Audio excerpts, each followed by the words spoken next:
गोदावरी नदीला पूर आल्यानं पोहनेर गावाचा संपर्क तुटलाय। धनंजय मुंडेंनी गावकऱ्यांची भेट घेतली आहे।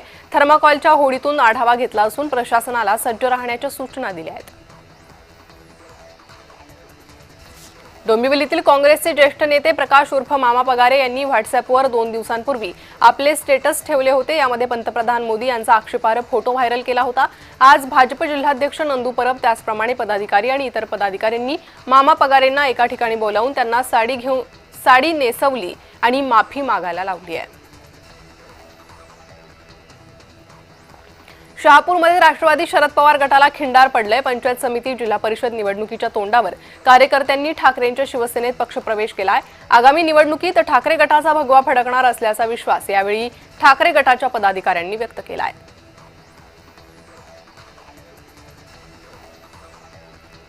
पूरस्थितीच्या नुकसान भरपाईचा निकष बदलण्याची खासदार ओमराजे निंबाळकरांची मागणी आहे। जय महाराष्ट्र वृत्तवाहिनीसोबत ओमराजे निंबाळकरांनी भूमिका मांडली आहे।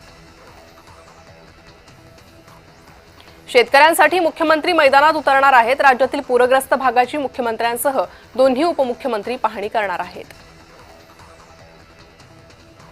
येत्या 2 दिवसात उद्धव ठाकरे धाराशिव दौऱ्यावर जाणार आहेत। उद्धव ठाकरेंनी पूरस्थितीचा आढावा घेतलाय। नुकसानग्रस्त भागाची पाहणी करणार असून पूरग्रस्त नागरिकांना मदत करण्याच्या सूचना दिल्या आहेत। वाशिम जिल्ह्यात झालेल्या अतिवृष्टीमुळे शेतकऱ्यांचं मोठ्या प्रमाणात नुकसान झालंय। मनसेनं वाशिम जिल्हाधिकारी कार्यालयावर धडक मोर्चा काढून सरकारवर जोरदार रोष व्यक्त केलाय, घोषणाबाजी केली आहे। सरकारने तत्काळ ओला दुष्काळ जाहीर करून कर्जमाफी करावी अशी मागणीही करण्यात आली आहे। पावसामुळे झालेल्या पिकांच्या नुकसानीवरून ठाकरे गटाचे आमदार गजानन लवटे आक्रमक झाले। दर्यापूरमध्ये तहसील कार्यालयावर मोर्चा काढण्यात आलाय। शेतकऱ्यांना नुकसान भरपाई आणि कर्जमाफी देण्यात यावी अशी आमदार गजानन लवटे यांनी मागणी केली आहे। जलसंपदा मंत्री गिरीश महाजन यांचा शेतकऱ्यांनी ताफा अडवला। तत्काळ मदत करण्याची शेतकऱ्यांनी मागणी केली। यावेळी प्रशासनाकडून मदत मिळवून देण्याचं महाजनांनी आश्वासन दिलंय। भंडारा शहरातील अखिल सभागृहात पालकमंत्री पंकज भोयर यांच्या उपस्थितीत गुणवंत विद्यार्थ्यांचा सत्कार समारंभ करण्यात आला। भंडाऱ्याच्या शिक्षण विभागातर्फे विद्यार्थ्यांचा सत्कार करण्यात आला।